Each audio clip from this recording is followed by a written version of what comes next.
and welcome to Gardening at 58 North. So in this video I'd like to give you guys an update on my elephant foot vine here. As you can see, it's actually just gone into dormancy, so all the foliage has died off.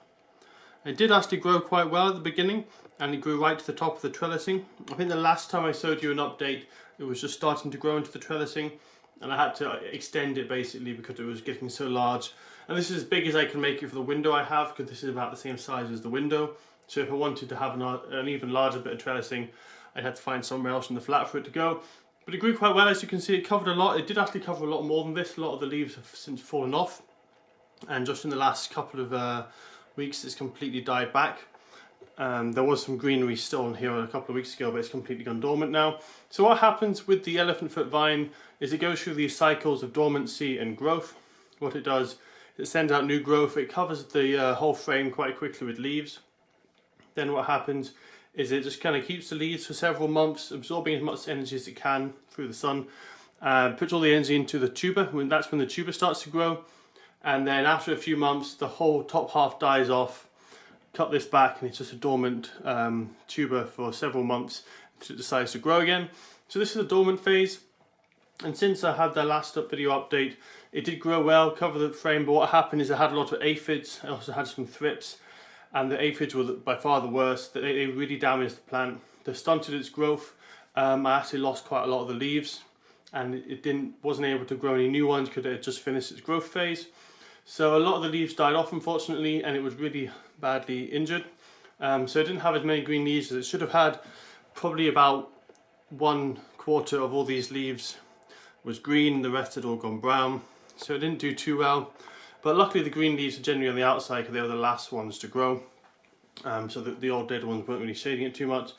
But because of that, it hasn't grown that well this time. Normally when I give you updates just after a growth phase, there's normally some really good growth from the tuber. This time the growth has been really quite limited.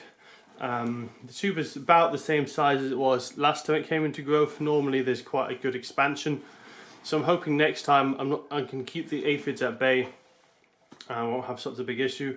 By the time I treated the aphid, most of the damage had been done. The aphids were all killed, fortunately, and it did put on a little bit of growth on the tuber, but not anywhere near as much as it would normally. So I'll give you a close-up now of the tuber so you can have more of an idea of how the growth has done this time. So as the elephant foot vine grows, what it does is it kind of logs its growth in its growth rings, a bit like a tree. If you look at wood on a tree, there's rings of growth, and you can tell how old it is. With this, it doesn't tell you how many years old it is, but it tells you how many growth spurts it's had. Because the growth spurts are quite random, they don't really happen every year, they're just every few months, but it can vary quite a lot. But you can see here, these darker bands here are when it goes into a dormant phase, and the lighter bands are when it grows very quickly, and it shows you how much it's grown. So the last few have been a good centimetre or two, some of them up here were even 2 centimetres. So it has put on a lot of growth from previous years. But this year you can see it's just that dark band in the middle that's grown because it was suffering. It wasn't really growing really strongly. What it does is when it grows fast, the bands are lighter. When it grows slower, the bands are darker and closer together. So here there's lots of dark bands in the middle. That shows that it's grown really quite slow this time. That's just because of the aphid problem. Killed a lot of the leaves off. Didn't have as many leaves as it would normally have to grow. So instead of putting on lots of new growth on the tuber, what it's done is it's just used all the energy from the sun to just replace the energy that it spent on its initial growth spurt. Because when it first put the growth spurt on, it puts on a huge amount of growth, and all that growth is from energy stored up in the tuber here. So the tuber is left quite low on supplies and energy.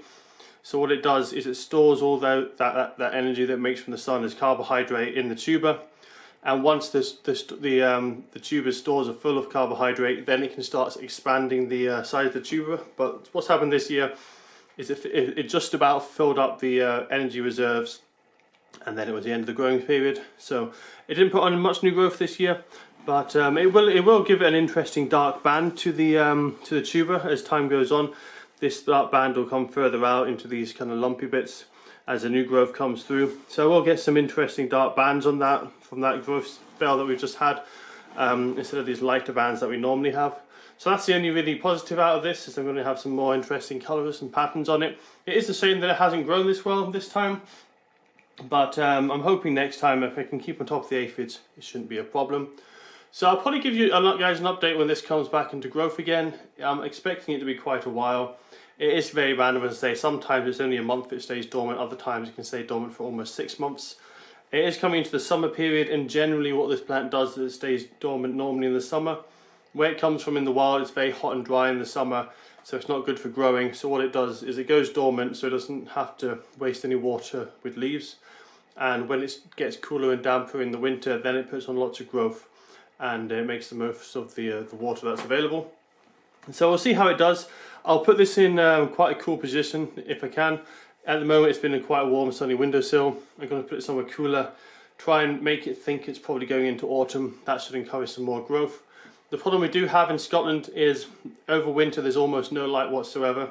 There's certainly no direct sunlight that gets to this plant in winter because the sun is so low, it's behind most of the buildings. The days are very short and they're also very cloudy in winter. So when this does grow, it grows in winter and it gets very little light and energy. So most of its growth it tends to have in autumn and spring. But what I'd like to do one year is trick it into growing during the summer. That way it can get loads of sunlight and it will be able to grow really well. In the wild, as I say, it would be too dry in summer, but here in the house I can keep it well watered, and the light levels in Scottish summertime are probably quite similar to what this gets in winter, because I think this grows in South Africa in their winter time. It's very similar to our summertime. So hopefully we'll get this to grow not too long. As I say, I'll give you guys an update. What I'll be doing is I'll just cutting this right back to the bottom, taking the framework out. I'll just be putting this somewhere cool, store it there until I see signs of growth. Then I'll give you guys another update and I'll put it back on a sunny windowsill with a trellis again, and hopefully next time we'll have a much better growing spell.